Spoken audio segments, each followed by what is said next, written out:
Let's be honest. You probably have no trouble spending hours on your phone, scrolling through social media or diving into a video game, right? You could do it for 2 hours, maybe even longer, completely focused. But what about just 30 minutes of studying or an hour working on that side business? Suddenly it feels hard, too much effort. Even though you know deep down that studying, exercising, or building something meaningful will bring you huge long-term benefits, you still find yourself drawn to the immediate gratification of TV, games, or social media. It seems obvious why, doesn't it? One's easy, effortless. The other demands work. But then you look around, and some people seem to tackle those hard things effortlessly every single day. So, what's their secret? Why are some people wired to chase difficulty? And can we make hard things feel easy?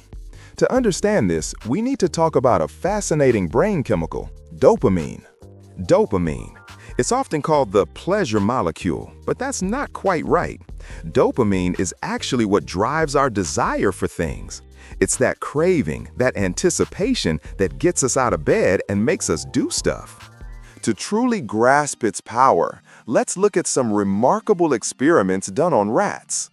Scientists implanted electrodes into rat brains. Each time a rat pulled a lever, its brain's reward system was stimulated. The result? An insatiable craving.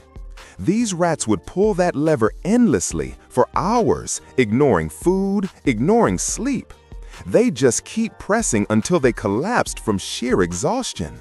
Then they reversed it. Researchers blocked dopamine release. The rats became utterly lethargic. Drinking water? Not worth the effort. Eating? No interest. Mating? Forget it. They lost all will to live. Interestingly, if food was placed directly in their mouths, they'd eat it and enjoy it. They just lacked the motivation to go get it themselves. We often think hunger or thirst drives us, but dopamine is the crucial spark. Okay, those rat experiments are extreme, yes, but you can see dopamine's powerful effects in our daily lives too. Your brain, believe it or not, prioritizes activities largely based on how much dopamine it anticipates getting. Too little dopamine from an activity, you'll have zero motivation. Lots of dopamine, you'll be driven to repeat it again and again. So, what kind of behaviors release dopamine? Pretty much anything where you anticipate a reward. If there's no immediate payoff, your brain won't bother.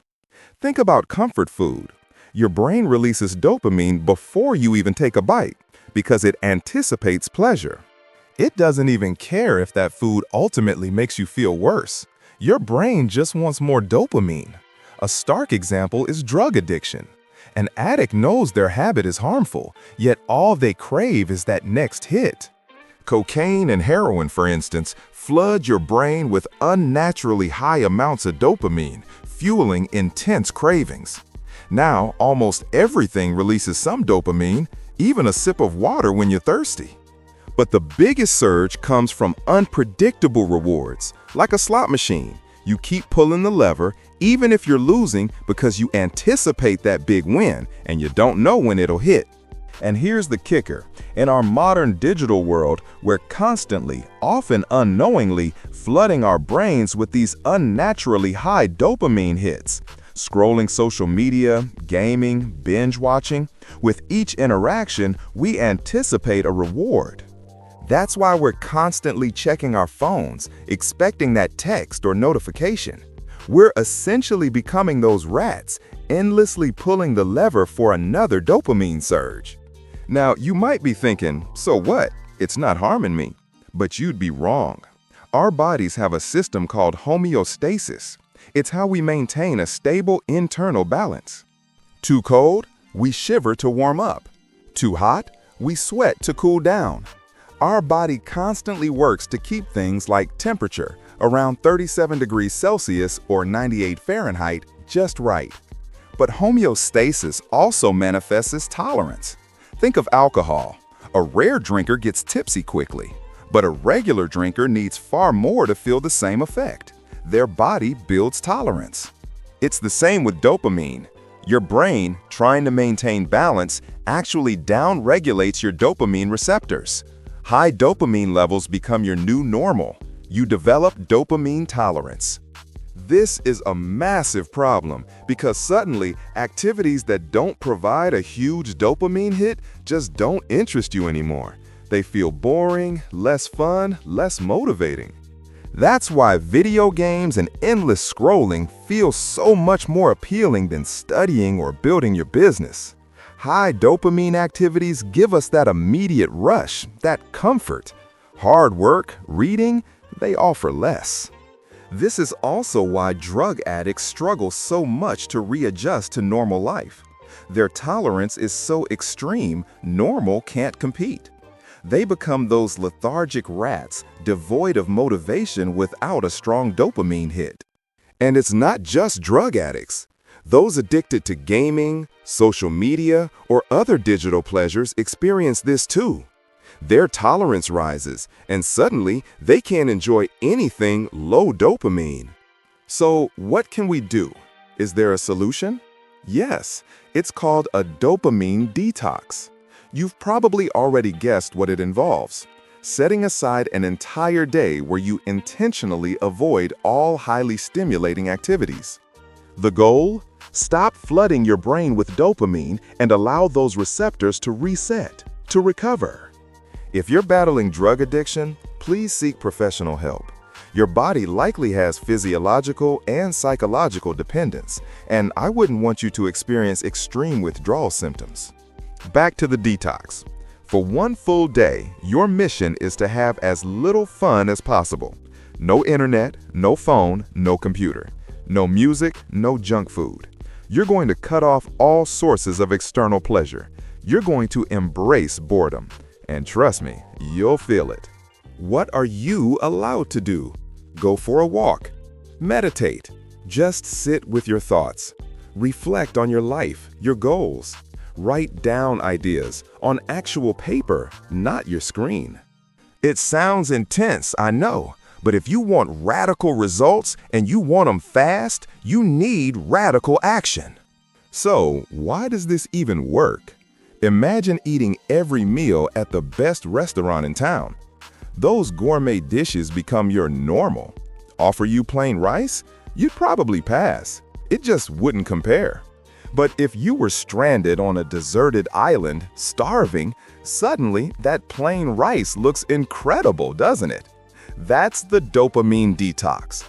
It starves you of your usual high-level pleasures, making those less stimulating activities desirable again. Simply put, you get so bored, boring things become fun.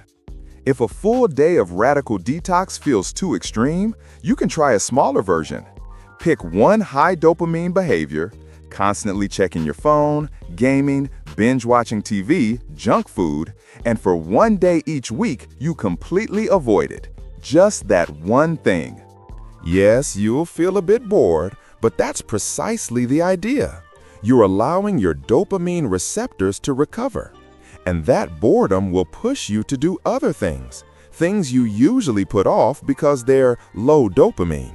When you're bored, suddenly those tasks feel easier. Avoiding high dopamine activities occasionally is good, but ideally, we should reduce them as much as possible. The real goal is to rewire our brains to associate dopamine with things that truly benefit us. I've found that you can even use your current high dopamine activities as incentives. Think of it. Use a high dopamine activity as a reward for tackling difficult, productive work. This is exactly what I do. I track all my low dopamine tasks: cleaning, practicing piano, reading, exercise, even creating these videos. Once I've completed a certain amount of that work, then I reward myself with some high dopamine activity at the end of the day. After and at the end of the day. If I indulge first, I'm simply not motivated enough to do the hard stuff. So, difficult things first, then the reward.